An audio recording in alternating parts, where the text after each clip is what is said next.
Bonsoir à toutes et à tous et bienvenue dans Millennium se raconte sur Radio, le rendez-vous qui donne la parole aux Bruxellois et Bruxelloises qui pensent l'avenir autrement.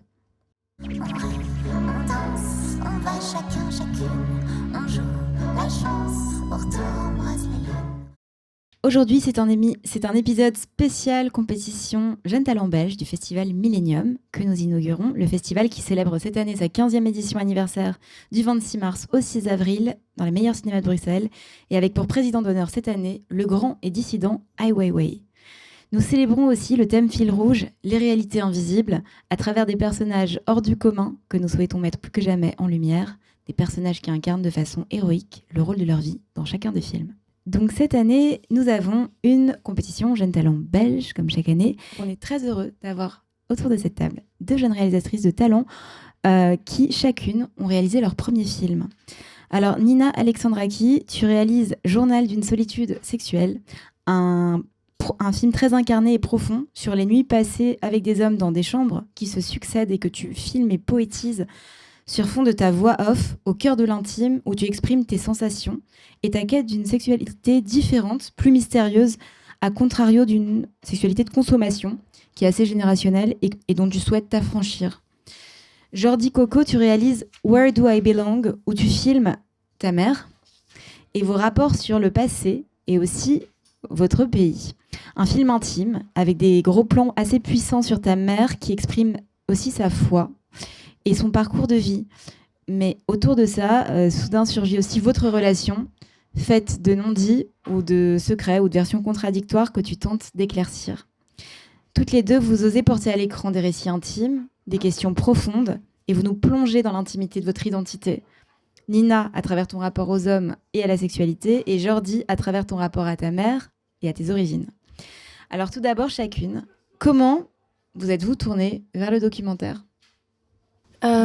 Oui, moi, le point de départ du film, ça a été mes journaux intimes que je tiens depuis un moment. Donc, c'est cette matière-là très concrète. Donc voilà, j'ai une pratique d'écriture quotidienne depuis l'enfance. Et en fait, c'est plusieurs années après, en relisant ces carnets, que j'avais, je pense, une distance avec ce que j'écrivais et j'ai vu que c'est possible d'en faire un film en fait. Et donc à partir de là, j'ai pu aussi prolonger un geste visuel que j'avais déjà entamé, donc à prendre des images de ces chambres et donc le prolonger et l'enrichir pour en faire un film. Et toi, Jordi ? En fait, à la base, je suis intéressée par le documentaire en général parce que je trouve que ça raconte, ce que ça raconte est beaucoup plus... quand c'est bien fait, c'est très puissant, ça raconte des parcours de vie des gens. Parce que vous sortez toutes les deux d'une école de cinéma, oui, et c'est vous n'avez ça. pas une formation de documentaire. Non, moi, j'ai pas une formation documentaire. Mais... Toi, tu viens de l'INSAS, Nina. En partie, oui. Donc. Et toi, Jordi ? Moi, je viens de la Elbe, l'INRACI. C'est une école plus technique, on n'a pas une formation de réalisateur. Mais je suis intéressée par le documentaire de base. C'est vraiment ce qui m'a donné envie de faire des études de cinéma. Et ce film, c'était pas ce qui était prévu à la base, c'était tout autre chose. Et en discutant avec le professeur qui nous guidait sur l'écriture de nos projets de fin d'études, on a fait un brainstorming au départ et après, au fil du temps, on s'est rendu compte que tout le cœur du film tournait autour de ce sujet-là, de ma relation avec ma mère et de cette histoire-là qu'on a en commun, mais sur laquelle on n'a pas forcément le même point de vue. Et c'est à partir de là que je me suis dit que je vais y aller. Super. Et alors, comment chacune est venue votre idée de film, en fait ? Donc, toi, Nina, c'était à travers ton journal intime. Oui, c'était à travers... travers... sélection. Oui, c'était à travers donc ces textes-là et donc le regard que j'ai pu poser sur donc cette période de ma vie donc qui était quand j'avais à peu près 20, ouais, au début de la vingtaine, quoi. Donc un regard que j'ai pu poser sur ces expériences-là, donc voilà, c'est une série de rencontres sexuelles avec des hommes euh, qui étaient plutôt frustrantes parce que je trouvais que mon désir n'avait pas de place et que donc en évoluant, en discutant avec plein de gens, après avoir eu des relations beaucoup plus profondes et sincères, j'ai compris que là, il y a quelque chose qu'il faudrait enfin, en fait ça vaut le coup d'en parler parce que ça concerne pas que moi, mais c'est quelque chose qui concerne beaucoup de femmes. Et donc c'est vraiment ce que je voulais raconter, c'est vraiment cette idée de le fait qu'on suit un script sexuel imposé, comme si il y a une sorte de comédie sexuelle qu'on joue en fait, alors que ce moment-là est un moment où tout est possible, où c'est un des rares moments où on peut vraiment être nous-mêmes et en fait on traîne la société, toutes ces pathologies là aussi. Donc je voulais dire ça de façon très, très simple et très intime et très sincère, quoi. Et toi, Jordi? Comme je l'ai dit tantôt, c'était pas ça le film à la base, mais mon idée de base, c'était de questionner mon rapport à la maternité. Parce que j'ai 27 ans et quand j'ai vu à partir de 23, 24 ans, j'ai commencé à avoir des questions en mode ouais, mais tu sais, faut pas avoir, faut pas avoir que les études en tête, il faut penser à après te marier, faire des enfants. Et chaque fois, moi, je me disais, mais vous savez pas si j'ai envie d'avoir des enfants, vous savez pas ce qu'il y a dans ma tête, donc arrêtez de me poser cette question-là. Et c'était vraiment questionner mon rapport à la maternité. Et du coup, avec mon prof, on s'est rendu compte que par rapport à la maternité, aussi, il y a aussi du coup la mère, ma mère et tout, et cette histoire-là. Et au début, je voulais pas inclure ma mère dans le processus de cette façon-là. C'était vraiment raconter, moi, mon point de vue de cette histoire de séparation qu'on a eue et mon rapport à la Belgique et à mon pays d'origine qui est le Bénin. Mais c'était pas bien, enfin, c'était pas abouti, c'était hyper plat, c'était très plat. Et j'ai commencé à introduire ma mère dedans pour qu'on ait les deux points de vue, pour pas que ce soit une sorte de procès que moi je lui fais à travers le film, mais que je raconte moi ma version et qu'elle, elle raconte sa version de l'histoire et que même si on n'est pas d'accord, je sais qu'on n'a jamais été d'accord, mais que les deux versions se confrontent et que elle aussi, comment dire, on voit un peu le parcours de vie de ces personnes qui immigrent, enfin qui quittent leur pays d'origine en quête d'un avenir meilleur, mais pas forcément pour eux-mêmes, mais pour elles-mêmes, mais pour leurs proches, leur famille, et voir un peu comment elles vivent, ces personnes-là vivent ce parcours, parce que c'est quand même très difficile, c'est compliqué. Et souvent, on n'entend pas forcément, en fait, en plus, le film il a été vraiment fait dans la période des élections en France où il y avait les campagnes, ça parlait beaucoup d'immigration, des immigrés qui viennent prendre le travail des Français ou qui viennent profiter des aides et tout. En fait, on parle beaucoup au nom de ces personnes-là, mais on ne les entend pas beaucoup, on ne leur donne pas la parole. Et c'était aussi au fil du développement, je me suis dit qu'il faut quand même au moins donner la parole à une personne qui représente ça et pour qu'elle donne son point de vue, en tout cas qu'on l'entende et qu'elle raconte un peu son parcours de vie. Et voilà, c'était... Justement, en parlant de ça, quel est le rôle, selon vous, aujourd'hui, d'un cinéaste dans la société? Est-ce qu'il faut qu'il soit engagé? Et si oui, où se situe, vous, votre engagement? Ou alors, tout simplement, quel est le rôle d'un cinéaste selon vous, dans la société? Je pense que à partir du moment où tu décides de faire du cinéma, enfin, c'est est-ce que tu veux passer des messages? Et donc, je pense que c'est peut-être inconsciemment, enfin, consciemment ou inconsciemment, c'est être engagé. Et maintenant, ça dépend. Quel engagement tu veux porter, c'est ça. Est-ce que toi, tu sais ce qui t'anime? Euh, Moi, ce qui m'anime, là, c'est enfin, ouais, donner la parole à des gens qu'on n'entend pas forcément et permettre la discussion et la rencontre entre des générations, des différentes générations. Et ouais, en tout cas, permettre une rencontre et une discussion en fait, entre les gens. C'est un peu ça qui m'anime en ce moment, en tout cas. Super. Et toi, Nina? Oui, moi je suis aussi d'accord que dès le moment où on fait un film, c'est une représentation du monde, donc il y a un parti pris et un engagement nécessaire. Euh, Moi personnellement, j'ai envie d'explorer l'intime parce que je pense que l'intime est très politique et que c'est un moment très riche historiquement où on pose des choses que peut-être on en parlait avant, mais pas à ce point-là et pas c'était pas peut-être une parole aussi publique et aussi libérée. Et donc oui, j'ai envie de peut-être, enfin, dans ce geste auto-ethnographique, de me prendre moi-même comme objet d'étude pour explorer l'intimité, la sexualité, le rapport entre les sexes. Voilà. Et quelles sont, selon vous, les innovations possibles aujourd'hui dans le cinéma pour parler aussi à notre génération? Est-ce que vous pensez que qu'est-ce qu'on peut réinventer? Où on peut innover?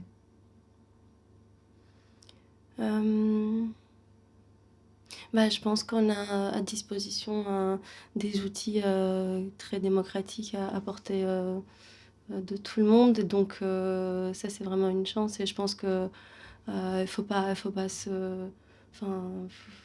pas attendre pour faire un film et attendre des financements et d'être dans cette spontanéité-là. En tout cas, pour moi, c'est très libérateur. Même si c'est pas quelque chose qui est évident et facile. Donc je pense faire, même si c'est des projets fauchés, c'est vraiment très, très, très enrichissant, quoi. Enfin, pareil, je pense que avec tout ce qu'on a à disposition en termes de nouvelles technologies, enfin, même avec un GSM, on peut faire un film.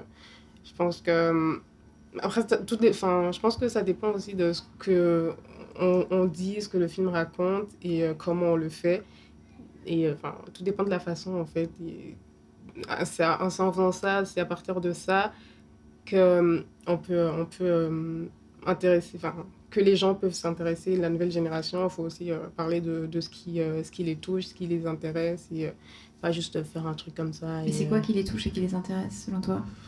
La nouvelle génération, ouf, je sais pas, si je parle de moi, le monde dans lequel on vit en général, quoi. Enfin, parce que avec tout ce qui se passe en ce moment, enfin, tout est un peu incertain comme ça.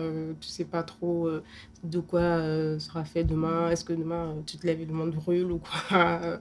C'est un peu, il y a de ça, des crises écologiques, tout ce qui concerne les questions de genre, les violences faites aux femmes. Les crises identitaires et consorts. Donc, je crois qu'il y a tout ça qui intéresse les gens et il faut vraiment pas parler de ces sujets-là en surface et aller en profondeur et entendre en fait. Juste vraiment entendre et comprendre ce que les gens ont à dire sur ces sujets-là et vraiment entendre, écouter dans le but de comprendre, pas juste dire ouais mais non, tu dis n'importe quoi, je comprends pas, c'était mieux avant, mais vraiment c'était pas mieux avant en fait, non. Et la question, c'est qu'aujourd'hui, il y a pas mal de réseaux sociaux qui sont aussi des témoignages de ce que vivent les gens. Et il y a par exemple des personnes qui chaque jour postent un peu leur vie sur les réseaux. Voilà. En quoi, selon vous, le documentaire, qui est aussi un acte de montrer, de dévoiler, se distingue des réseaux sociaux? Parce qu'en fin de compte, on voit bien que le format est de plus en plus court. Enfin, comme tu dis, toute notre génération est très axée sur les réseaux sociaux, qui prennent une grande, grande importance. D'ailleurs, la question, c'est est-ce que vous aussi, vous êtes sur les réseaux ou vous refusez les réseaux sociaux ? Est-ce que c'est un acte aussi politique que de faire un documentaire parce que, justement, vous voulez aller en profondeur Enfin, où se situe votre engagement par rapport aux médias sociaux aujourd'hui ? Votre engagement en tant que cinéaste de documentaire ? Moi, c'est une question que je réfléchis et j'ai pas vraiment la réponse, mais je suis peu active sur les réseaux, mais je le suis quand même. Enfin, j'ai une page Instagram où j'ai pas beaucoup de posts, mais en fait, j'aimerais bien le faire. C'est pas quelque chose que je refuse et je pense que souvent je me dis mais ok, j'ai beaucoup de matière, j'écris, donc j'ai aussi des photos et je me dis mais ça je peux poster et en même temps il y a quelque chose en moi qui me dit mais c'est pas prêt et en fait je résistais jusque-là, je pense, à cette idée de documenter tout le temps parce que j'avais en tête qu'il faut que quelque chose prenne forme, que ce soit un long travail, mais je suis pas je pense pas qu'il faut vraiment distinguer autant les choses et juger en fait parce que c'est aussi laisser des traces, c'est aussi c'est quelque chose que chacun aussi a un rapport très très singulier à ça. Après moi ma peur c'est d'être vraiment d'avoir une charge, d'avoir beaucoup d'informations et de pas pouvoir gérer ça, mais je pense que ça c'est un truc qu'on peut contrôler quoi, de voilà, de pas être rempli ou de pas en fait être tout le temps dissipé par les informations, mais oui, j'ai pas de jugement négatif. Et toi, Jordi ? Mon avis est un peu mitigé par rapport aux réseaux sociaux parce qu'on vit dans un monde un peu d'images et il faut que tout soit parfait. Et oui, j'ai un compte Instagram, Facebook, Twitter et consorts, mais je suis pas très active là-dessus. Et je pense que de bonnes choses peuvent naître à partir des réseaux sociaux et après, un film peut être le prolongement d'une story ou d'une vidéo ou d'une série de vidéos qu'on documente et qu'on poste sur les réseaux sociaux qui peuvent après donner un film. Mais moi, je sais pas, c'est un peu compliqué par rapport aux réseaux sociaux parce que d'une part, je me dis, ouais, mais j'ai des idées et j'ai envie de poster. Mais c'est des plateformes, en fait, c'est pas comme... ça peut disparaître, en fait, à tout moment. C'est comme des influenceurs qui se réveillent et qui perdent leur compte Instagram et qui doivent recommencer tout à zéro ou des trucs comme ça. Et je me dis que... tu peux tout perdre en fait et je préfère si jamais si jamais je rentre dans un processus de création, je préfère ne pas mettre sur les réseaux sociaux. Ouais, c'est ça, je préfère vraiment quitte à ce que ce soit sur internet, sur un compte YouTube ou un compte Vimeo ou quelque chose comme ça, plutôt que t'as plus confiance. Ouais, c'est ça, parce que Facebook, Instagram ou quoi peuvent disparaître d'un jour à l'autre et voilà quoi. Ouais. Eh ben, merci. Parce que c'est vrai que le documentaire prend le temps et j'ai l'impression que les réseaux sociaux c'est un peu l'inverse et peut-être qu'il y aurait un pont à trouver mais c'est encore à explorer entre utiliser ce médium que sont les réseaux sociaux qui sont en effet une option pour toucher un public mais tout en refusant la méthode qui est une méthode consumériste en fait. Ouais. Mais en apportant aussi en s'affranchissant peut-être de ce qu'on voit majoritairement qui est plus une forme d'hyper-activité, etc. En créant son propre rythme, il y a peut-être moyen de faire quelque chose. Oui, moi je pense que c'est vraiment le fait de faire un film ou une œuvre, que ce soit un film ou une œuvre littéraire par exemple, c'est un travail d'une longue réflexion et c'est pas... il faut pouvoir créer ce temps et cet espace dans sa vie pour le faire. Et là, oui, ça n'a rien à voir avec l'image qu'on donne de soi sur les réseaux, quoi. Mais ça peut dialoguer, hein, mais voilà, c'est comme autre chose. Super. Vive le documentaire. Alors, on a hâte de voir vos films, du coup, sur grand écran et pas sur portable, dans un beau cinéma.